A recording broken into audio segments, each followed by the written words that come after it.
পলাশপুর গ্রামে খ্যাতি দূর দূরান্ত। এই গ্রামের মেয়ে ফুলেশ্বরী, বাপে আর তার মায়ে আদরে ডাকে ফুল। আজ তার মা যাবে দাদুর বাড়ি, দাদুর শরীর খারাপ তাই। শোন ফুল, আমি দুদিনের জন্য তোর দাদুর বাড়ি যাচ্ছি। তুই কিন্তু একেনে ওকেনে ঘুরবি নে বলে দিলাম।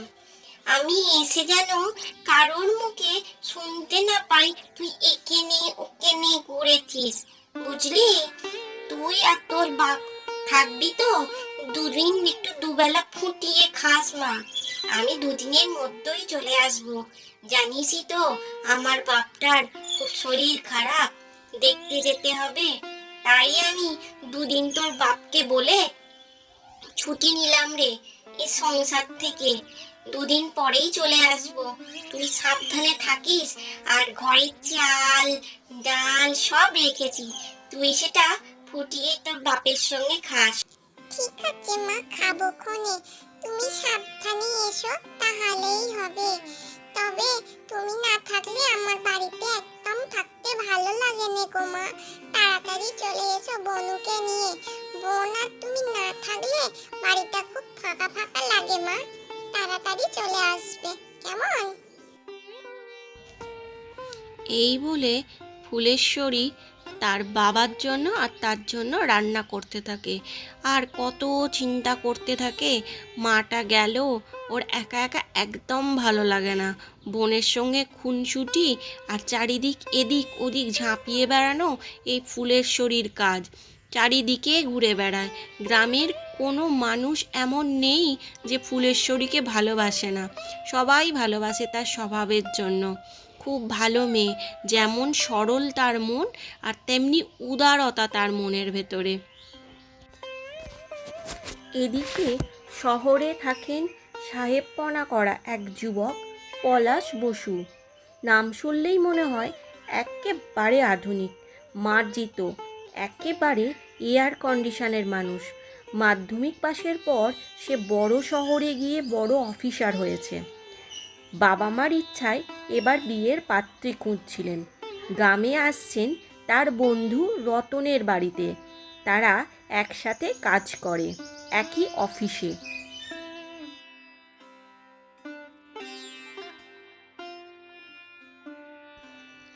স্বচ্ছ গ্রাম পলাশ কখনো দেখেনি। দেখে মুগ্ধ হয়ে এইখানে নেবে সে কিছুক্ষণ কাটায়। তারপর তার বন্ধু রতনকে ফোন করে। রতন তার কথা শুনে এগিয়ে এসে পলাশকে নিতে আসে। রতন, বুঝলে তোমাদের গ্রামটা খুব সুন্দর গো। এত সুন্দর গ্রাম আমি কোনোদিনও দেখিনি গো। কি সুন্দর স্বচ্ছ জল, খুব ভালো লাগছে আমার দেখে। চারিদিক এত পরিষ্কার পরিচ্ছন্ন। ঠিক আছে, এই গ্রামটাকে পুরোটাকে তোমাকে দেখাবো। এখন কিছুটা বিশ্রাম করো, তারপর নিয়ে যাব এই গ্রামটা দেখাতে ওই নদীর। এমনি সময় ফুল নাইতে নেমেছিল। পলাশ দেখেই তাকে ভালো লেগে যায়। তার সরলতায় তার মুগ্ধ হয়ে যায়, তার মন কেড়ে নেয়। রতনকে নিয়ে তার বাড়িতে বিয়ের কথা বলতে আসে। আপনার মেয়েকে আমার খুব পছন্দ হয়েছে। আমি আপনার মেয়েকে বিয়ে করতে চাই। আমি রতনের অফিসে চাকরি করি, একই অফিসে, ভালো মাইনে। আপনি রতনের সঙ্গে আমার খোঁজ নিয়ে দেখতে পারেন। আপনার মেয়েকে আমি খুব ভালো রাখব। আমি ওর সরলতায় খুব মুগ্ধ হয়েছি।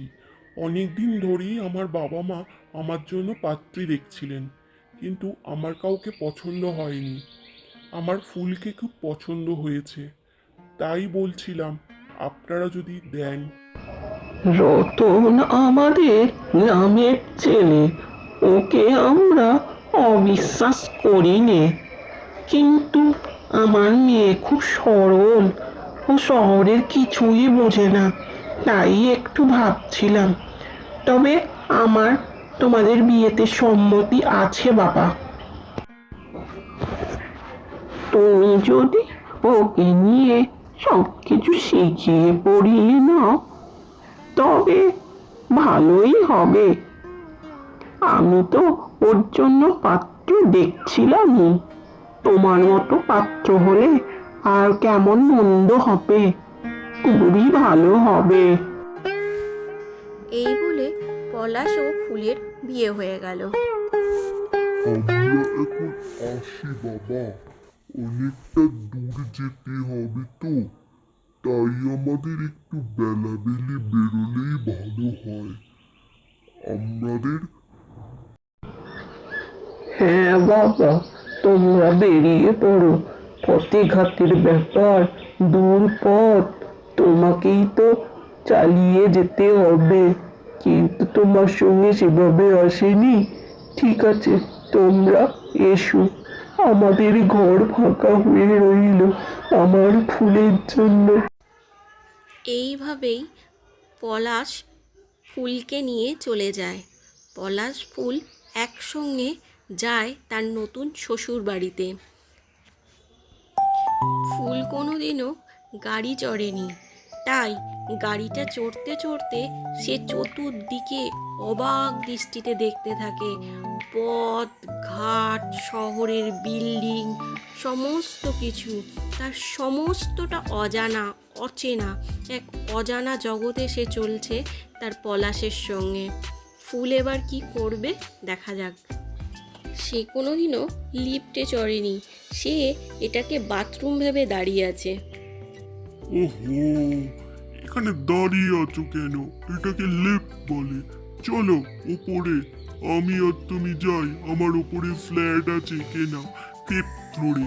সিঁড়ি না চড়ে এটাতে করেই শহরের লোক ওপরে যায়।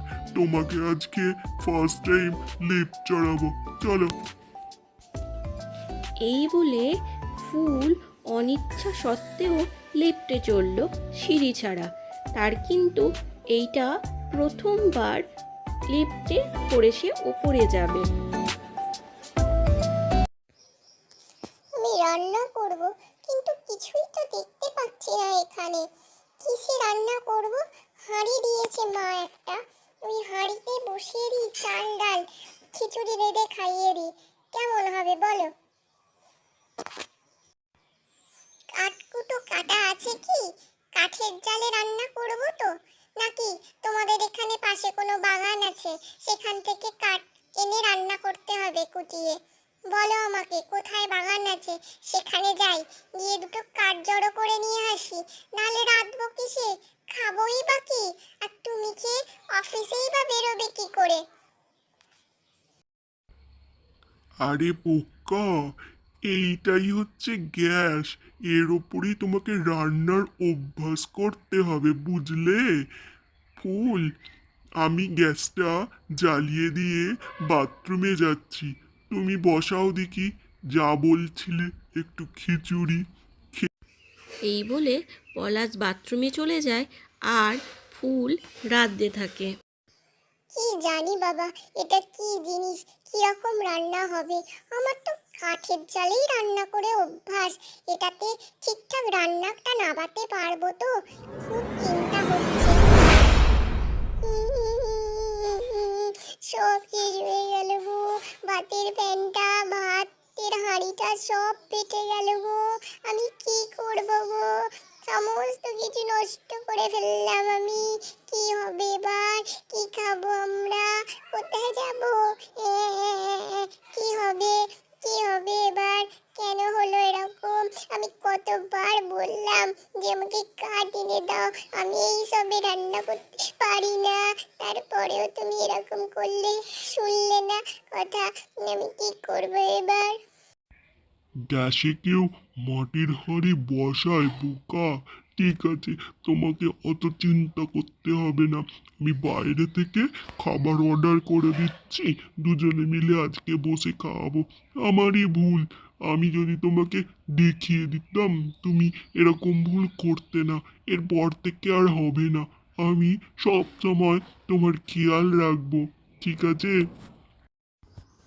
মুখে হাতে পায়ে ফুল কালি ঝুল মেখে দাঁড়িয়ে আছে। এই দেখে পলাশের খুব হাসিও পেল। সে হাসতে পারল না, কিন্তু তার খুব হাসি পাচ্ছিল। তারপর থেকে সে ফুলের সব সময় খেয়াল